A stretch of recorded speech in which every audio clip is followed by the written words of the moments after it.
So my name is Kara Aguilar. I was married almost 21 years when my husband passed away from Huntington's disease. And that same year, my son Marshall was diagnosed with juvenile Huntington's. And I met Monica at Dornbecker's when Marshall had his G-tube put in. Marshall didn't do very well recovering from surgery. And that's when Monica peeked in. She was smiley and sparkly like she always is. And then my son, Marshall, he passed away August of 2020. And now my son, Bodine, who will turn 21 next week, he is on hospice care, and Monica continues to be involved with our family. Mo had symptoms that were challenging to manage. I mean, it took a big team of us here. I felt a lot of responsibility to preserve who he was, but yet not have him be uncomfortable and in pain. She really helped me define well what I really wanted, for my son. Whenever I would ask questions, she would answer always very straightforward. I never felt like she was trying to mince words or say things in case I couldn't handle it. I always felt very respected. And affirmation also, like, yes, Kara, I hear what you're saying. That sounds like a great plan. That sounds like you know what you want for him. Even at the end of his life, it couldn't have been more beautiful. I mean, of course, I didn't want to lose him. And I know a big part of it was my own peace and confidence. I didn't feel panicked about what was happening with him. And I think that really affected the whole family and the whole atmosphere in the home. Monica really helps me to get to that place. Even though this is a painful experience, there's beauty in that, sending him to God or letting go. And so, the fact that we were able to work together and have enough peace around those days, those hours, that is huge. I think she just so clearly showed me affirmation and validation. We want to make things look pretty. We want to kind of tie things up in a box and put a bow on them. And life is dang hard. How do you be real, express the joy in the midst of the pain? And I don't know how Kara or the entire family does it, but they do it in a way that is awe-inspiring to me. And I think about it all the time, all the time.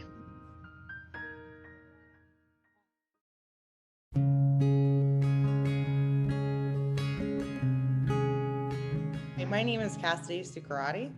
When Billy was born, they told us he had a 25% chance of living. Billy had a lot of airway issues.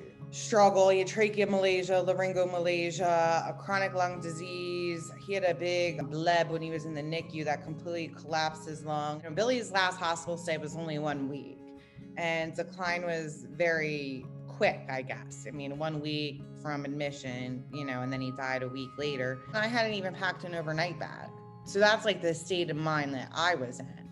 Pretty quickly after Dr. Levy came in. At first I remember her just asking us questions about Billy, who he was, what he was like. She asked me, and nobody had asked me that there, how do you best retain information? And to me, that was such a good question. Oh, this doctor's saying call someone. This doctor's hopeful about this. This doctor's using terms like circling the drain. I wasn't internalizing it because I retain information directly. She said, Billy is dying. And nobody had said that to us that way the whole week. I try to find out first from families how they want to receive information. Not easy words to say. And I think, it's helpful to know that the family wanted us to be honest and giving them a warning shot, not fluffing it up with euphemisms. Until we say those words, I don't think families can start making new decisions. One thing she'd said when we met with her was that we can make decisions and help Billy die with dignity in the way that we thought he would want to. My thinking started to shift about what I hoped for Billy. Every parent wants their child to overcome all odds. Our job is not to squash that hope. Okay, so maybe we don't have control over your child's disease, even though we're going to still try our best. What do we have control over? And sometimes families need to shift their focus and hope for comfort, hope for some time to make some memories, hope for a peaceful death, even though we're going to keep trying our best. And sometimes just thinking about it, I think helps families think through what they do have control over. Our room was filled with maybe probably 20 people, maybe more people from his school, our family. Child Life came in and got his heartbeat printed out for us. They put his heartbeat into songs. I think it was just a really nice way for Billy to die. Thinking I hope Billy can hear everybody right now. And because there was so much love and sadness in the room, but so much love for him. And we were all able to experience that because Dr. Levy sat down with us and told us Billy was dying and gave us the realization that we could have Billy die on his terms or our terms.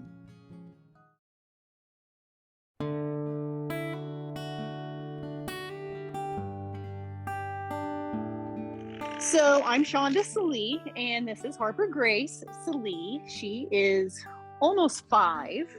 We found out about Harper's diagnosis, which is trisomy 18, also known as Edwards syndrome. And I honestly didn't really want much to do with palliative care in the beginning. It took me a long time to open up to Hanna and to trust her and the team.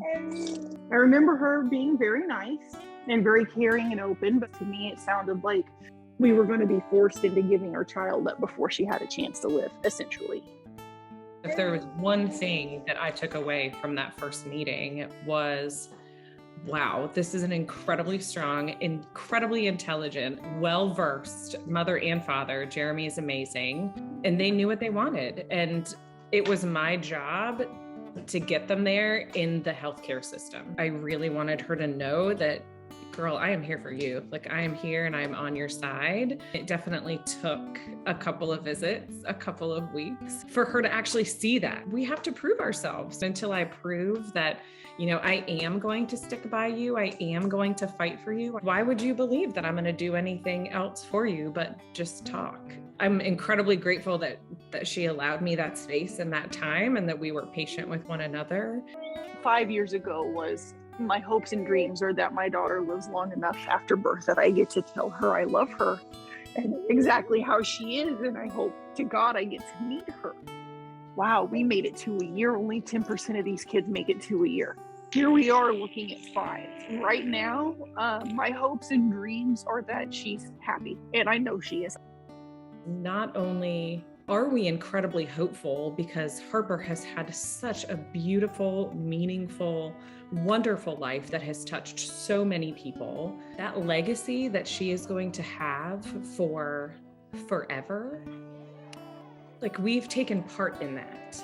And, the reality of Harper's life, unfortunately being shorter than any of us would like, it doesn't ever have to be the focus of our conversation until they want to talk about it. Not every child is going to make it. We know that. Realistically, we know that. But with a little bit of help, there is life.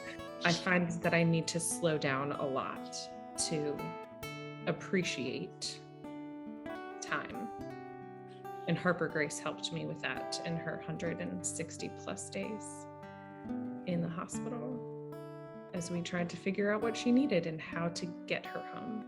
And I carry so many things that Hanna has done for my family. I carry forward. I'll never be able to pay her back for what she's done for my family. So I will try to pay forward what she did.